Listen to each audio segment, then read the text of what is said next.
This is the triple effect.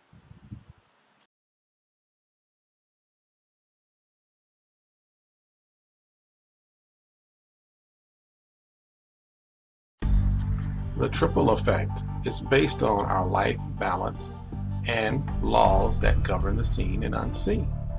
These universal laws are interpreted as three: do, say, and feel, the triple effect. As in the understanding of human engagement or interaction, we must assess the three to connect and find balance.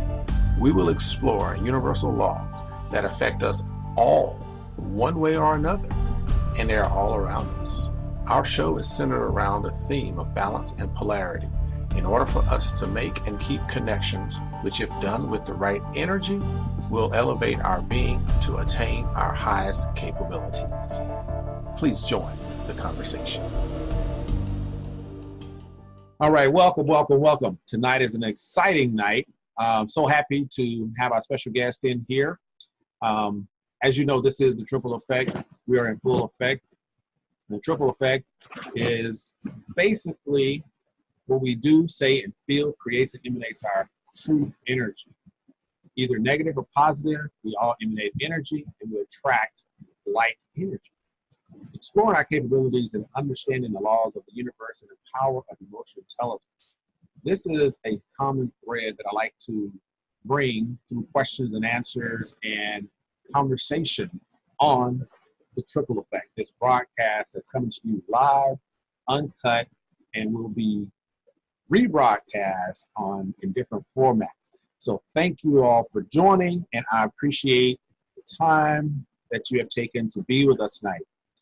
So in brief, the triple effect is about when your thoughts are pure and your direction is true, your mind believes in the power of potential. It starts as a thought and evolves into practical knowledge.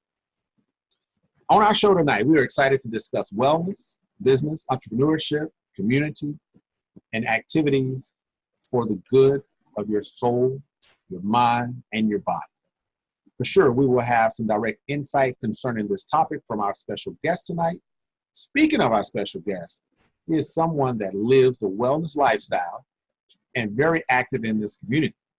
I am so excited to talk to and learn from our guest tonight. Tonight's guest, episode 11 on the triple effect, is none other than Mr. DeAndre Morris. Good evening, Mr. Morris. How you doing? I'm doing well. I'm doing well. Good evening. Thank you for having me. Absolutely, absolutely. So if y'all don't know, but you will soon find out, Mr. Morris is an online marketer, fitness enthusiast, business development manager, community supporter, and all things wellness is his playground. Now, what I would like to do is just give you a little background, a little more insight about our special guest tonight. DeAndre is the owner of More is Better, an online business that focuses and specializes in drop shipping popular tech accessories on eBay. He also is a business development manager at DLC Partners, an affiliate network that focuses on lead generation and Nutra supplement and sales, all based here in San Diego, California. This is where he grew up. He'll tell us a little bit more about that here shortly. DeAndre is an active board member of We Will Rise. We Will Rise is an organization based in San Diego, California, that is geared towards empowerment of Black men through impactful community dialogue and community action projects. He also is a gym enthusiast who has competed and placed twice in the physique muscle contest in the past 3 years. Boom! That's what's up. So DeAndre, he currently holds a bachelor in biology and is biotech certified. Man, we really have to get more into that. Yeah. So his future plans are to become a media buyer and open up his own marketing company.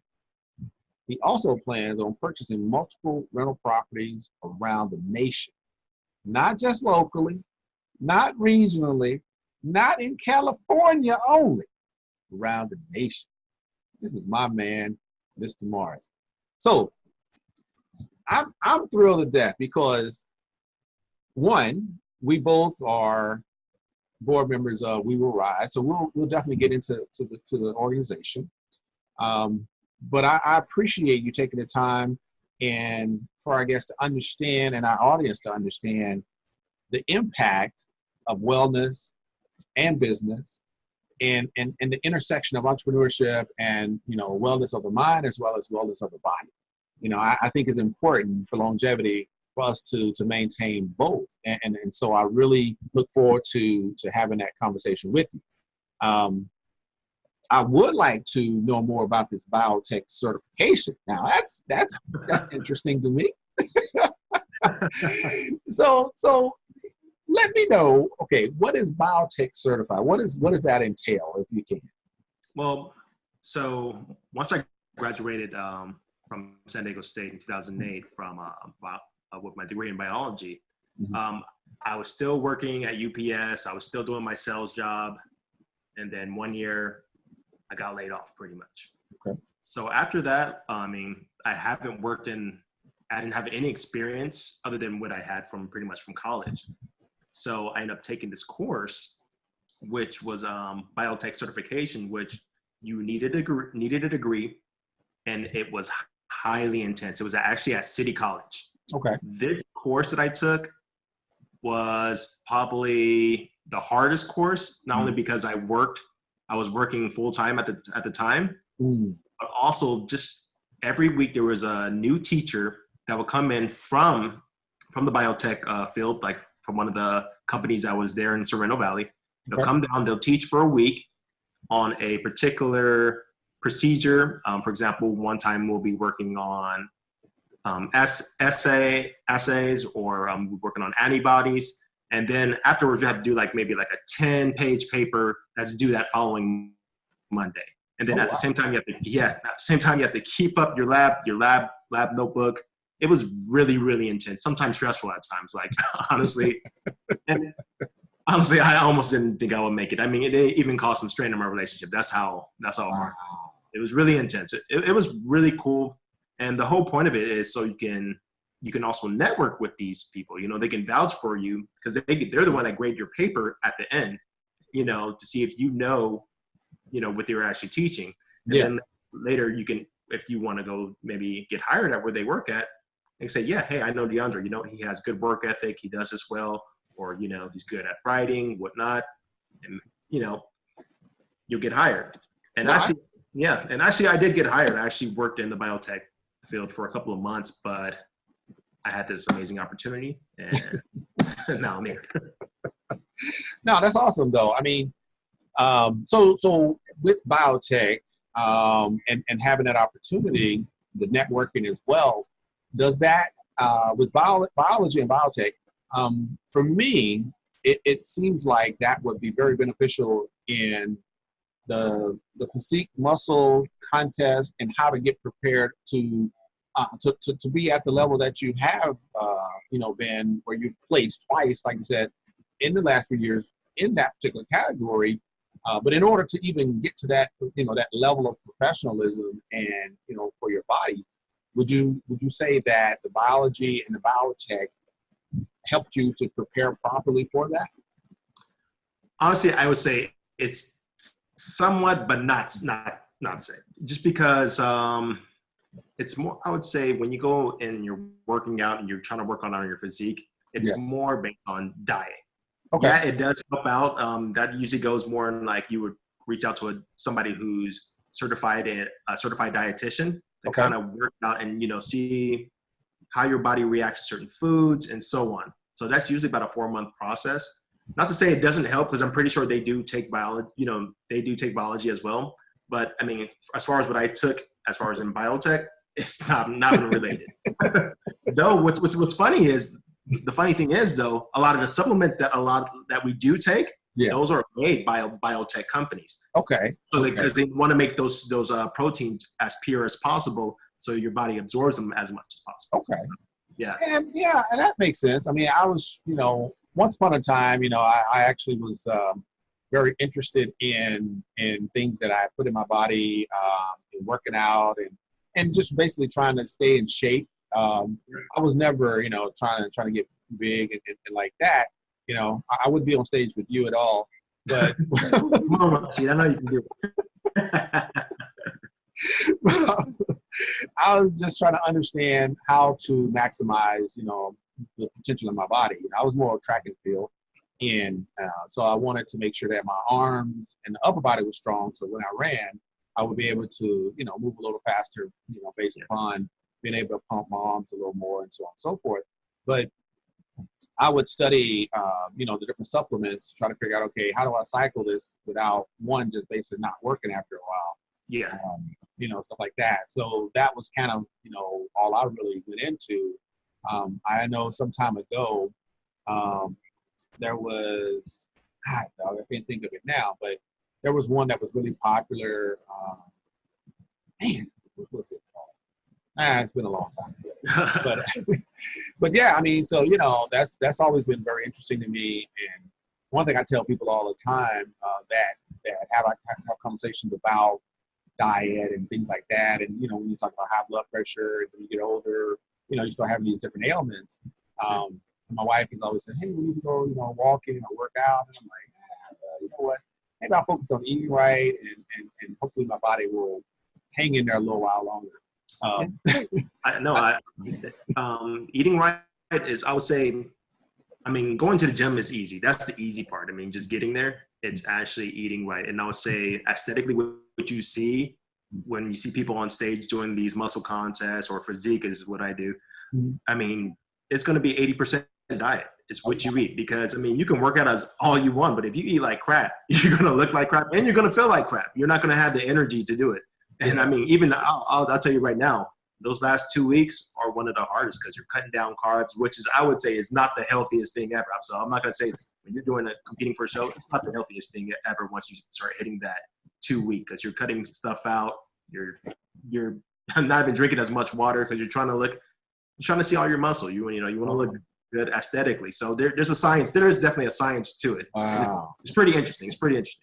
Huh. But yeah, so, I mean, for longevity, you definitely want to eat right. You know, eat your fruits, eat vegetables. You know, protein. You definitely want to have it there, but it's not going to be your main. I wouldn't make it your main source at all times. Okay. So does protein more or less help to put on weight versus, like I said, it's just a time for it. If you want to get a little, you know, bigger or a little more filled out, kind of focus more on proteins, and then, I mean, vegetables. I think fruit and vegetables, you still want to maintain that at a good level. But is there a time that you really would do a lot more than one or the other, like as far as protein? So most guys, like when they call it their bulking, which is usually like around this time, because you know during a holiday that's when everybody's eating, so it's usually kind of hard to compete. You know, you're visiting your family, good food to eat. Yeah. So most guys actually, they start increasing their calorie intake, and that includes carbs like rice and stuff like that. You're eating a little bit more rice, and you're eating a little bit more meat, maybe about 1 to 2 ounces more. So yeah, usually during my prep, when I'm about to go for a competition for months in advance, usually I'm eating about 5 to 6 ounces of protein with each meal. And that's usually about 4 to 5 meals a day. Oh, wow. Yeah. Okay. Wow. That's interesting. So you also talked about marketing, and the rental properties. You know what? That sounds really good. So I would like to touch on that a little later, but I did have, like I said, a couple of questions that I think would be somewhere that we could really kick this off. And you know, let's take it back to what motivates you to do what you're doing. You know, what type of challenges or personal challenges have you had that really set you on the course that you're on today? You know, what type of challenges kind of turn your passion into personal development? That's actually a good question. Well, as mentioned before, you know, I'm born and raised here in San Diego. Like a lot of other guys, I actually grew up in a single parent home. I mean, it was just me, my mom, and my younger brother, and we're about 9 years apart. So my mom worked a lot. She's a CNA, still is a CNA actually, you know, so they work long shifts, 12-hour shifts, usually worked at night. So I would be forced, you know, through you know, junior high school. Hey, you got to watch your brother. Hey, you got to cook. Hey, make sure the dishes is clean, you know. So I was kind of forced to grow up a little bit quicker than others. I mean, I still was able to, enjoy my time. I had my free time with my friends and stuff like that. But at the same time, when it was time to come home, it's time to come home. Yeah. Yeah. Now, yeah. At the same time that, seeing that and seeing my mom work hard, it made me want to work hard and kind of not be in that type of situation where I'm always working and pretty much money is an issue, I guess you could say. So when I first decided to go ahead and go to college, I actually was going to go for pre-med. Okay. Wow. Yeah. Wow. Yeah. But school got to me. School, I was like, okay, this is school. It takes a long time. I just got tired of it. I'll be honest with you. I'll be honest with you. No, that's interesting. I mean, and definitely on point with probably what a lot of people go through, including myself. It reminds me when I was in high school, and sports was kind of my thing, and we had a good time with it. But it got to a point where in my senior year, I wanted to be the DJ of the party after the football game. But here I am playing the football game, and I'm like, okay, how do I do this? And fortunately, it was a good time for me. Everybody really liked, what I was doing in the summertime. So, hey, senior year, they're like, hey, we want you to DJ. I'm like, well, I'm playing football on Friday nights. But so I got my cousin basically to take my stuff, set it up. And so after the game, I could just get dressed, So it was exciting, man. But, you get out of that and you go to, okay, do I go to college? Do I get a job? These type of things. I was DJing, so I thought, nah, I'm gonna just DJ at the skating ring. I'm gonna keep doing my thing. At the skating ring, huh? Hey, it was a good idea, but I didn't get the contract, and here I am, like, oh, what do I do now? And so yeah, I went to college, junior college, and my mom knew they had rent houses throughout the city, and so my dad would let me stay in the rent house because we lived out in the country. So he let me stay in the rent house because it was closer to the college. Man, look, my first class was racquetball, I think it was. And I actually was playing racquetball. Believe it or not, I got some rackets in my trunk. And if you ever want to get down, let me know. It's fun. and you're right. I mean, it was fun, man. But I was so bad. Like you said, you get tired of school, and then you just say I'm I don't want it. I mean, I my grades were always good. I mean, I didn't have a problem with that. It's just that I just said, you know what? I couldn't even get up to go to racquetball. I mean, it was crazy. I said, if I can't get up to go to racquetball, I might as well just go and cancel this. And so I decided to go to the Air Force.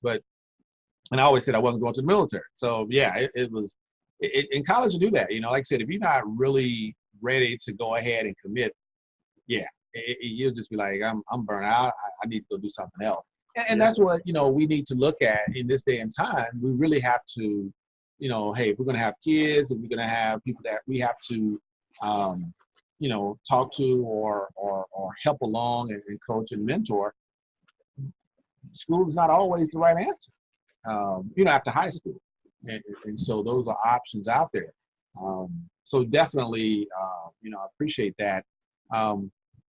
One of the things that I look into, I went through a coaching program a couple of years back, and I really focused on emotional intelligence kind of as the thing that I believe is the vehicle for success in many genres and really on any level. And you just can't get enough of, emotional fitness. And so when I think of emotional fitness, then I think of, mental health, emotional health. These are things that can keep you centered no matter what's happening around you. In your goings and comings, in your time, and in your environment and what you've been around and what you've experienced, why does emotional health matter, in your opinion? Man, well, for me, I mean, it matters because that's going to keep me going towards the goal in the place that I want to be.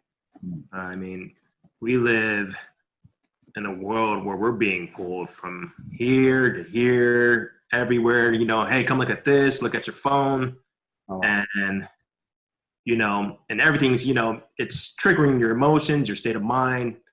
But at the same time, I have my goals with that I want to reach. And for me, one of my biggest goal is freedom, like whether that's financial freedom, it's really just freedom. Yeah. So for me, I try to work on really just self-improvement, you know, reading a lot and trying to keep myself intact and taking some time out just for myself, maybe on a daily basis as much as I can, to really just de-stress, you know? Yeah. So that's why the gym for me, that's kind of like my emotional, kind of relief. Yeah, relief. Yeah. It's pretty much my emotional relief. When I go to the gym, it's just me and my headphones. And believe it or not, I mean, I know like you see like, I mean, when you go to the gym, there's a lot of guys that like to work out with a bunch of guys. You're sitting there, you know, chopping up, they're on the phone or whatever. Yeah, I have my phone with me, but it's usually just for music only, really. Yeah. And I'm just me and the music, pumping iron and getting it done. And that's what really just helps me just focus and think about things. And even for me, hiking as well. I don't know if you guys go hiking. Okay. It's a great place to clear your mind. And I don't know what it is. I think I heard one time that it's the quartz that's in the rocks and stuff like that that have some type of effect and energy on you. Yep. But yeah, I just love it. I love going hiking, and sometimes I go solo. But I mean, that for hiking, I love going with the guys. So yeah. No, that's beautiful. I like the way you put that, because you know we are being pulled to and fro, you know, and from one point to the other. And there's people, like you said, a lot of times people want to demand your time and your attention for frivolous things, and because everything is entertainment. Yes. And the crazy thing, I was, you know, on Facebook and I was looking at some of the things in the feed, and there was a guy had taken a video, or female, I forget who had forwarded or shared it, and the video was. I mean, to me, it was funny, but I had to check myself after I started reading the comments, because I said, what kind of state am I in that my first reaction was this, but then when I started reading the comments, it was a total opposite reaction. So there was, you know, it's kind of weird, right? Because here's the emotional state. So I'm looking at the video, and a person is videoing somebody in a cafe or a diner or something like this. So the worker is a female that works there. I don't know if they were hiding the camera or whatever, but they were filming the person. And the lady was kind of leaning up against one of the seats or the stalls or something. There was nobody else in there. And it seemed like they were dozing off. And so they were leaning, you know, they kept leaning. And it's like, okay. And in my mind, I was thinking about a time when I was so tired that I could sleep standing up. Yes, we all been there. We all been there. You know, so I'm watching this, and I mean, it was a long time. It was so funny how long they sat there and filmed. And she would wipe a table, and then she would lean forward, and you know, the arm kind of slowed down, and she started to bob, and I mean, to me, it was fun. I was crying. And so I'm like, man, this is funny. And I'm thinking, okay, maybe I'll share this, you know. Right. And then I said, let me see what everybody else said. And as soon as I opened the comments up, they were like, why are you filming it? Why don't you go help her? Why don't you give her a glass of water? Why don't you ask her if she has a condition? And I'm like, really? I never took that, you know? To me, Facebook is entertainment. It's just a relief from the day. If I'm working, I'm busy, I don't take it seriously. Social media in general, man, it's all entertainment. That's all it is. Yeah. So I'm like, oh my, and this, I'm talking, it went on, and everybody, they went from, maybe she's on heroin, oh, I got addicts in my family, and this is how they act. If she was sleepy, she would have fell down. I mean, it was on, and I'm like, are y'all kidding me? I mean, it was crazy. I think she had like 10 different conditions, you know, based on what the people were saying. Everybody's a doctor on social media. They all doctors. So yeah, so I mean, but it was interesting because I checked myself and I said, okay, what kind of state am I in that my first reaction was it's just entertainment. There, I'm talking like maybe 50 comments was consistently trying to act like they're concerned about this person, not knowing anything about it. And it was almost like an episode of What Would You Do? Yeah. Yeah, it was interesting. So I don't think there's a right or wrong answer to it, but it was just interesting, you know, that, and there was a couple people in there who were like, hey, y'all don't even know who she is. The guy may know the girl, and, you know, they may be just playing a joke. You know, you just never know. So, but yeah, it's just interesting how, you know, what kind of, you know, I really kind of thought about, like, what kind of state am I in that's the first thing I think about, where I'm so desensitized that it's just entertainment to me. And but for all these people, you know, anyway, we're going on about that. But, but no, I think it's legit. But you're, you know, it's a legitimate thing where when I used to work out some time ago in my life, the release, like you said, I mean, it was such a good feeling. When I saw the improvements on my body, I felt so much better. The energy level was so much better. Mentally, I felt the clarity, and it was great. You know, I really remember that feeling. It's just that now I think I've created so much business around me that I believe that I've prioritized that that's so much more important than me taking the time to go and walk around the block, or, you know, run around with the kids, you know, those type of things. So I think me and you know, the people that think like me, which might not be but one,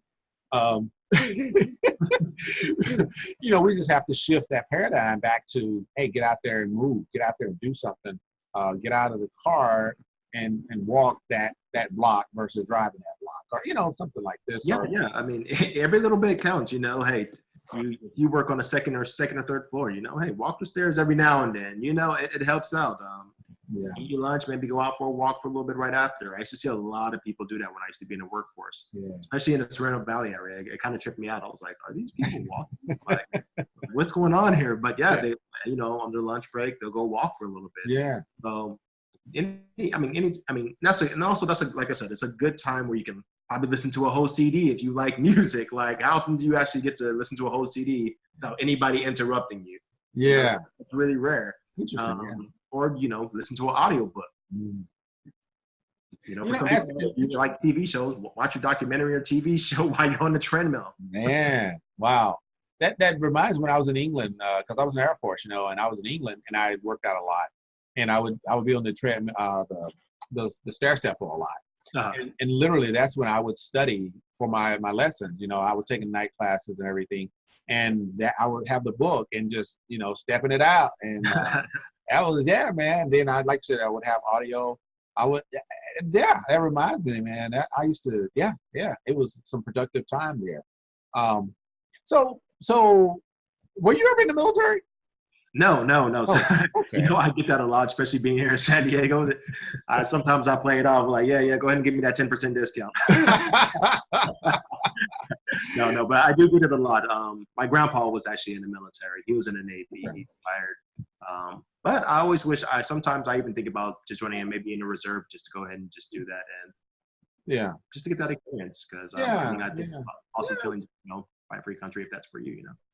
Yeah, I mean, there's you know, there's benefit there. So as you know, I know that you're like I said, online marketing is something that you definitely are engaged in, and with We Will Rise, I think that you have been selected to handle the technology. So that kind of being something that you're involved with, you're obviously very good at. Let's talk about entrepreneurship. So that's why I asked about the military, or, you know, if you had been down that road or anything. But so this really highlights, kind of sends me down a road in a different way, because now genuinely entrepreneurship. So in your journey with entrepreneurship, I know that I've talked to veterans and helped transitioning veterans, you know, people from the military going into being a veteran that want to start a business. One of the things that comes up a lot is accounting and financial literacy. is kind of what, we kind of focus on now with the kids and when we do the annual events and stuff like this with the kids. But entrepreneurs and understanding the accounting. From your experience, what's so important about the financial aspect of being an entrepreneur? I mean, one thing I would say probably that is probably one of your main priorities as an entrepreneur, because you are doing this to make a profit. And I mean, yes, there's a lot of passion that goes into it. If you want to see, definitely if you're into dogs or whatever, and you want to run a dog walking company or something like that, yes, you have passion for those dogs, but at the same time, you don't just want to be walking dogs and for free. Yeah. So one of the things that I had to learn is I had to learn what my time was worth. How much do I think I should be paid? Okay. And the accounting aspect, I mean, definitely it was a trial and error for me. Okay. More so when it comes to taxes. Oh, okay. Interesting. So I mean, we can go somewhat. I'll go ahead and skim over. We'll put it like this: when I first started on working in online marketing, you get paid as a 1099. So Okay. that's a contract. So back then, I didn't have a corp, I didn't have an LLC or anything like that. So not knowing this, I ended up getting taxed double. So you get taxed as a business, and then you get taxed again as an individual. Not cool. Yeah, not cool at all. I mean, luckily, I still had somewhat of a W-2 at the time, so that kind of helped me out. But I ended up owing. Yeah, so I ended up owing, and I was still able to write off some stuff, but not as much. But once you get the corp going, that's when you can see a lot more benefits. You're taxed at a lower rate instead of 30% as a normal person. As a business, you get taxed as 20%. Wow. So yeah, I mean, I know a lot of people don't like Trump, and I'm not a Trump supporter or anything like that, but just saying what he's done for business, this is why a lot of people like him, because you're able to keep a lot of your money as a business. So no, anybody, if you're contracted 1099, you guys just go ahead and get you a corporation so you guys can really see your money. You're absolutely right. I've been following, the presidential candidates and listening to them and all that, which helped me to stop, thinking about what I already know about the incumbent, but listen to some of the people that are for him and wonder, what is it that, what benefit do you see that I'm missing? And when I start to listen, then you're exactly right. When you're talking about business and what he's done for business, then it makes sense, because that's his wheelhouse. So he's not going to go into the job and try to do something he can't do.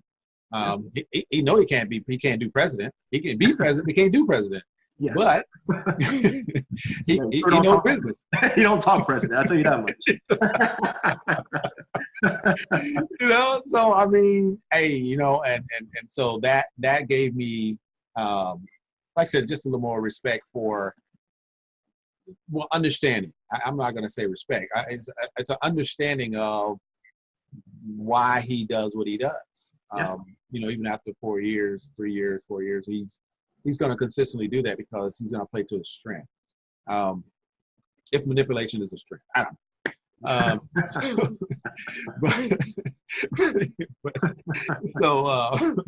Hey, he's a politician.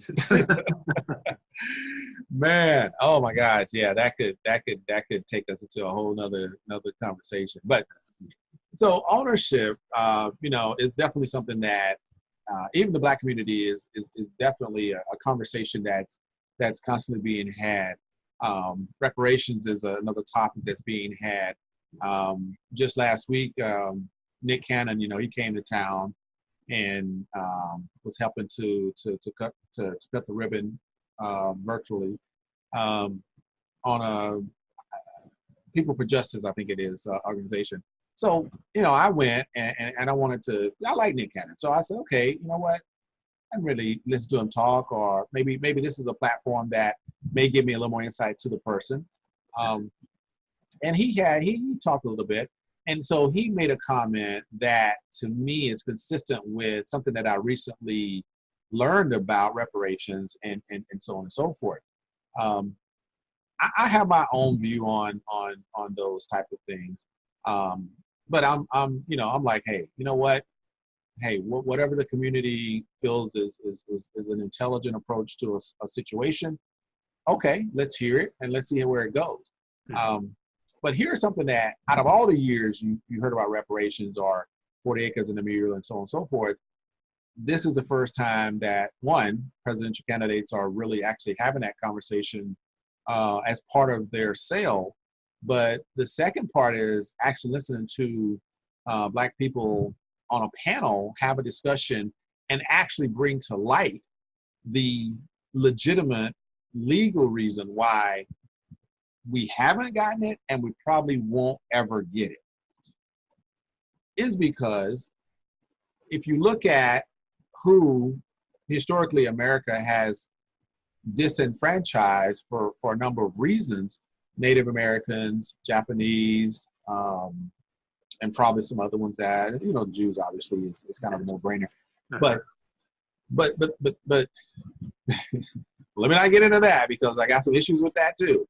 But because they're not a nationality. But somebody decided that they're the exception. Japanese, nationality.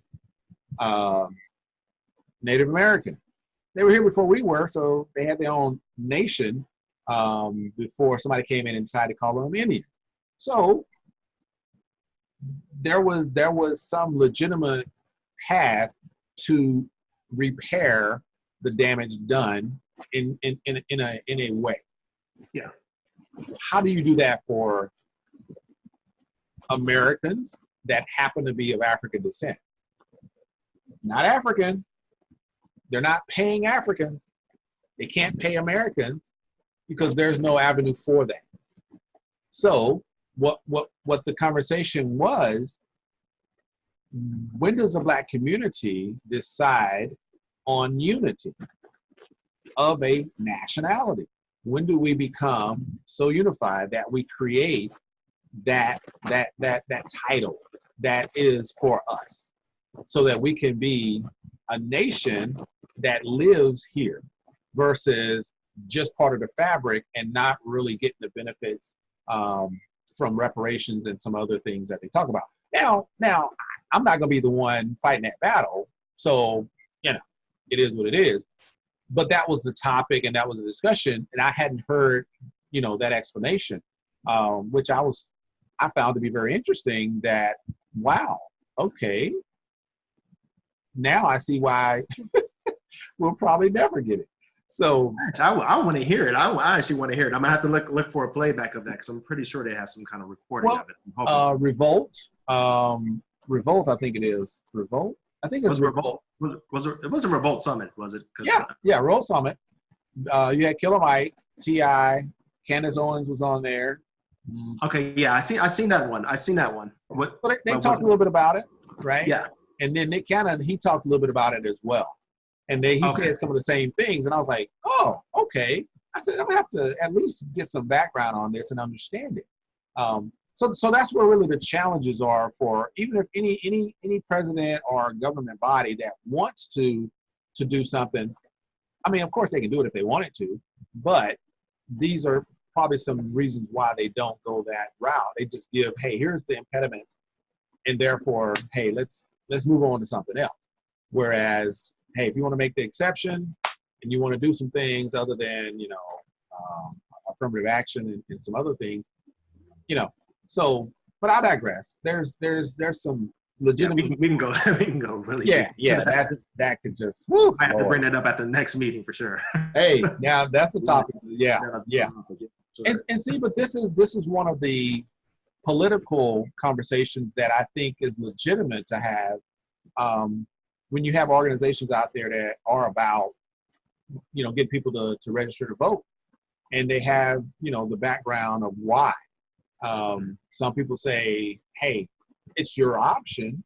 Here's the reason why I'm for it. Here's the reason why you should be for it. you know, so on and so forth. And then you get into the current, you know, reason of, hey, if you want to help with change, then you have to do your part. And just talking about it is not enough. So I get it. But I think that even though I have my kind of view, I think it's a legitimate conversation to have, because then we do get, oh, wow, that's a different view I hadn't heard before.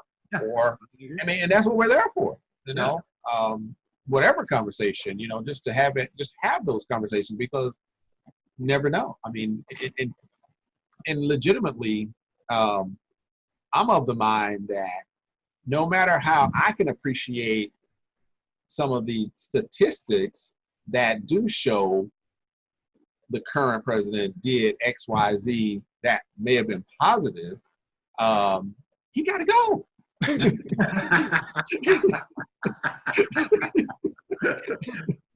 I don't know. They're bringing up all this impeachment. Yeah. I never heard of anything like that before. But I mean, I don't know. Right now, it's just been a show, and it's been a straight circus here in politics. And though I'm not like a huge into politics, I'm just like, really, like, is this what we come like?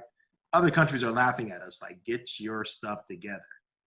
And that's what I think that's the hardest part, right? Is we look like we just don't know what we're doing. It's crazy.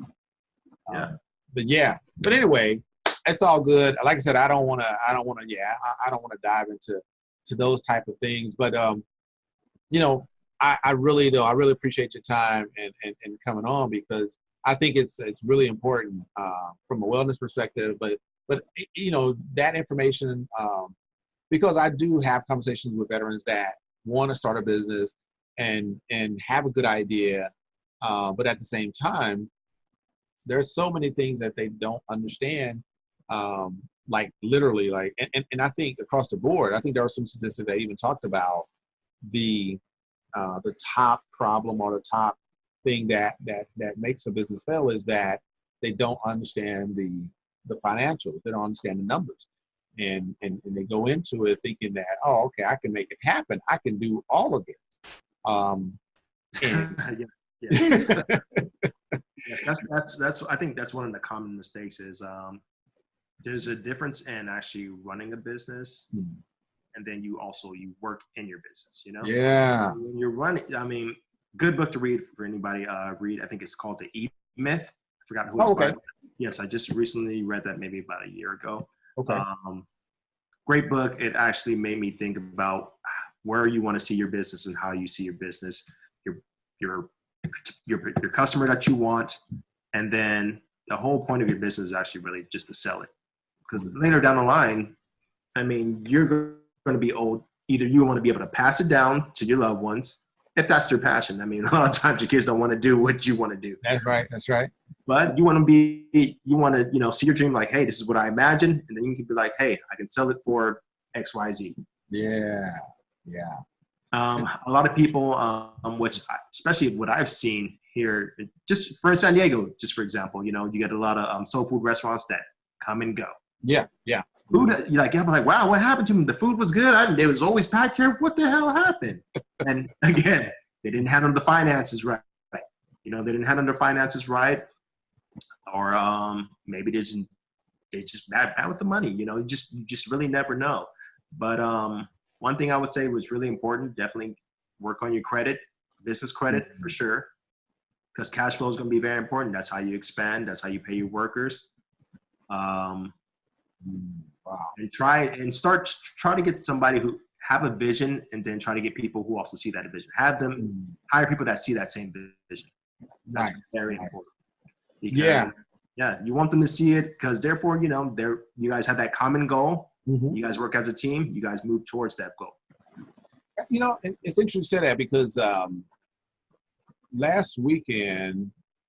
weeks ago, they had the Veterans Entrepreneur Summit over at Point Loma, and you know, they had the panel and everything, and one of my business partners, Daryl Heitch, he's actually he owns a training company, a consultant company that does training, leadership training and entrepreneur training for kids, and he has a couple of good programs there. And so he was, on the panel and having that conversation. And that's interesting because somebody, I forget which one, but there was one of the people that were talking, and they talked about one, like you said before, working on your business, not in your business. Yes. And then the other part was when you're bringing people on, definitely have people that see the vision that you created for the company. You want to have those type of partners. So yeah, and I know one of the guys, man, I forget his name, but I had had a good conversation afterwards. But he talked about his business, some type of car wholesale business, I think he said. And he said, yeah, he was a federal employee. He was on his route to GS15, doing really well, and taking care of his kids, and everybody's living great. And he decided, hey, I got a dream. This is what I want to do. And told his wife one day, I don't think I'm going for that promotion, but I am going to start my own business. And walked away from his government job. And they were shocked, but he started the company, struggled just like anybody would, but had enough surplus money from retirement from the military, so on and so forth. He could, keep his family going. His wife was working. But one thing he did talk about was he built a certain culture into the company, more IT stuff, behind the scenes type company. And he said that with the millennials, what he found out was they have a certain way of, hey, we're taking ownership. You give them the latitude to make decisions and be very creative. But here's the vision. And as long as that vision is consistent with his vision, they're not going to let nobody else screw that up because they feel that there's some ownership there. And they said that when there was somebody that didn't seem to want to continue to play ball, so to speak, he didn't have to do anything. They basically managed the organization within. It's kind of like a subculture of the business. And the person that wasn't up to snuff, basically they pushed him on out the door. And he said he didn't have to fire him. He was wanting to because they weren't, they didn't have the vision. Yeah. But he said that, yeah, when you get people that are on that same wavelength as you, and they see that vision, then yeah, especially millennials, it's like you give them the ownership and they run with it. So that's very important that you have that consistent vision. Mm-hmm. And that's what I love about, like I said, with We Will Rise, the people that have formed the board, I think, are consistent with where we want to go with the organization. And yes. The guys with Mike and Gary, I understand their goals, and they're very in line with what I want to do anyway. And so I think that's really important. So I think it applies in this situation as well. So definitely I agree with you on that. So I want to create, and I'm working on this piece of the interview, is to have like this firing line of, maybe 5 questions and like, a one-line answer, and just be like, bam, bam, bam, bam, bam. Haven't got there yet. I'll try my best.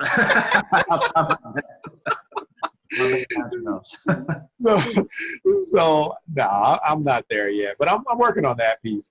But I only got a couple more, and we'll wrap it up. What's the bigger mission? I know, like you said, you definitely want to create that online marketing. You want to get those rental properties all over the nation. Is that your bigger vision? I mean, if you were king for a day, you had all the resources you needed, what would be that bigger mission? What would be that bigger vision? The thing that you could do that you may not be able to do right now, but you have it locked in, what it would look like. That's a good question. I never really thought about it, but self-sufficiency, just really being self-sufficient. I know it sounds weird and I'm not even there yet, but just to be able to do everything on my own. I mean, whether it's grow my own food. I mean, I know that sounds like kind of like away from entrepreneurship, but grow your own food. You know, be able to take care of your own family, be able to dictate where you want to go in life. Yeah. Yeah. So straight And, freedom. I mean, as far as being a king for a day, I mean, of course, there might be chaos with that. But honestly, I want people who, from my same background, you know, I want them just to really have the freedom and just do what they actually want to do in life. Yeah. You know, and enjoy it as much as possible with their friends, their family. And that's my main goal for myself and others around me. Great, great. Well, I mean, and I believe that, you know, with the organization Reparations, I think you have a platform and some good brothers to do that with. So we definitely, you know, want to work together on that mission, because I think it's consistent with something that I know that I would love: freedom to take care of, you know, our folks and anybody that is within an arm's length of that. So how do you define balance in your life, in your business, organization, community work, with what you do? How do you define balance? Well, I always kind of like to think of pretty much, well, when you think about balance, I always think about emotional balance, just really focus. So, I mean, I know life can be sometimes like a pendulum, you know, we're being swayed here, swaying back and forth, swaying here, swaying there. And we really just gotta kind of bring it back right towards the middle. You want to bring it back towards the middle so you can stay focused on your goals. For me, of course, that's business, being my girlfriend, taking care of my family. Also, we will rides, you know, that's one of the things that I'm always, you know, focusing on. So, of course, it's always good to have fun every here and there, but you always got to do it, you know, you don't want to partake too much, just a little bit, and then, you know, go back to the real stuff that matters, you know, which is focus on, for me, financial freedom and, you know, including everybody else. Nice, nice. Final question. Okay, next the final question. Are you planning to write a book? If not, why haven't you started? If you have, when do you plan to finish? You know what? At this point, I really want to know. My writing skills are probably terrible, but maybe sometime in the future. I mean, I would like to maybe write a reflection maybe of my life, because I'm pretty sure it relates to my life, the way I grew up. It probably relates to a lot of other Black males who grew up just like me. And I mean, honestly, I mean, I've been an oddball kind of all my life. Like I grew up in a neighborhood where I could have chose being a gangster, but I used to roller skate aggressively. That was my outlet. So, I mean, when I go to when I was in high school, I would take, you know, honor roll classes. I was the only Black dude there. Wow. You know? So, I mean, even in science class, it was probably like 1 or 2 Black people. So, you know, growing up as an oddball, I mean, definitely, I can see that being inspirational to people like you know, Black people. Like, definitely. I think, they do need to see it, and also they need to read it and hear it and see it all the time. So maybe sometime in the future. I'll remind you. Absolutely. So, final question. If you could run for president, would you? If the stars align, and I mean, would that even be an aspiration? You know, based on your life and things that you've done. You know, sometimes when we were a kid, you know, we say, hey, I want to grow up and be, you know, a football player. I want to grow up and be a mayor. I want to grow up and be the president. I want to grow up and be an astronaut. Do you think that would ever have crossed your mind, or has it ever crossed your mind? But if you were, let's take it a step further. One, have you ever wanted to be president? And if you were president, what would be your most important issue to address in this day, this time? Ooh. All right. Well, I never thought about being president. Not in the United States. No, I never thought about that. President of a company is enough for me. But if I were, I mean, honestly, where I see African Americans here in the United States and where our wealth is compared to everybody else, whereas we're on the lowest of the lowest. I mean, we're like at 3% of the nation's wealth. That's below everybody. So where I see us, I think in order for our nation to grow, we have to start from the bottom. There is no trickle down effect from where we start from the top. And once we get that done, where we're helping out Black people, making sure either they're owning their businesses, which I would prefer, but of course not everybody's meant to actually own a business. Some people are meant to work. You know what? Everybody play their part, and everybody have jobs and work. We can all at least live, comfortably. We're not sitting here, having to sell drugs. We don't have to do anything like that. We're not shooting, killing people, because the poverty is really the root of why we do a lot of the stuff that we do. Right. And just try to bring families back together. Yeah. No, that's great. That's great. I like that. One thing that I would say, based upon me following some of the presidential candidates and what they're doing, like you said, poverty being a serious issue, an impediment to less stress and opportunities. Would you think that if there was a way to give every American adult $1,000 a month, no questions asked, not replacing Social Security, not taking away from any other benefits that you get, would that help relieve some of the stress of quote unquote poverty? Or would it create more? Honestly, $1,000 a month, that might help somebody if they have that mindset where, hey, I'm going to take this money, I'm going to get out of my situation, whether I'm in debt or I'm going to get off food stamps, or I'm going to get out of this housing project, I'm going to get out of this city because it's not good for my kids, or I'm going to take this and go to school with it or something like that to make myself better. That's right. That's not the case for everybody. and you're absolutely right. Interesting enough, one of the president's candidates is proposing that. Yes, I forgot the Asian dude, right? Andrew Yang. Yeah. Yes. So, and that's something that I've looked at, and listened to a lot of different talks about it. One of the main things is I got his book. So, because I believe in the triple.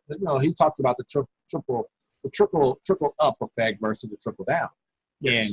And it makes so much sense, because you're not going to go up unless somebody gives you a hand up versus a hand out. And I think that theme is really what we in the community organize for, is to give people a hand up versus a hand out, and give them an opportunity to get beyond that next bill, that next shooting, that location that you're living, that you can't make heads or tails of it, because you inherited that poverty. Thank you for joining us this episode of The Triple Effect. Please join us next week, same time.